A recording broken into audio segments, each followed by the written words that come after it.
places over the last 3 weeks. This is our fourth stop.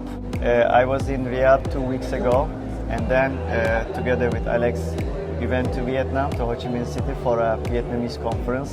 And we had a short stop in Sri Lanka, Colombo, for a few days for another conference covering frontier Asian market, Sri Lanka, Bangladesh, and Pakistan. And finally, we are here in Dubai, the team of 4, meeting with many companies. So maybe Alex starts with our trip to Vietnam and Sri Lanka, and then we can talk a little bit more about the Middle East and Frontier Markets Conference that we are participating in right now. Absolutely. So in Vietnam, we attended the largest investor conference in Ho Chi Minh City, where we, over the course of 3 days, met with around 20 companies. The mood in Vietnam, I'd say, is very positive. We've been through a period where real estate issues have plagued the Vietnamese market, but even though we saw a weak growth last year, it still clocked in at about 5%, and we're seeing a rebound now and a great start to the year for the Vietnamese market.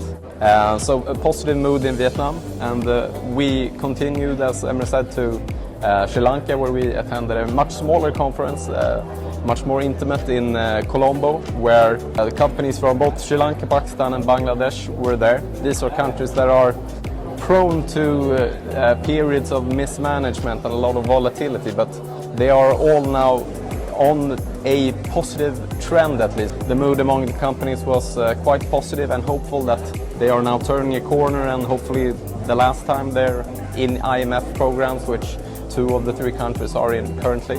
After Sri Lanka, we went to Dubai, which is where we are currently. Yeah, I mean, maybe one other point to add when it comes to Sri Lanka, Pakistan, these countries which are not looking great right now, because many people have been following Sri Lanka. The false point to keep in mind is that things are going in the right direction, and these countries are coming from a maybe low base, but the direction is more positive than the direction over the last few years. And Egypt, for instance, joined that group today with a major devaluation in the currency. So I think a lot of the stress is now out of the system in many of these countries.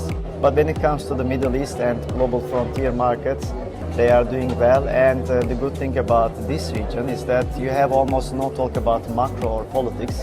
Things are looking good. Maybe you don't have 5-7% GDP growth, but we have 4% stable growth, and that's a very good positive environment for companies. So one point to keep in mind about global frontier markets and all these markets, all these companies that we are meeting right now, is that this is a very diversified and balanced universe if you take things together.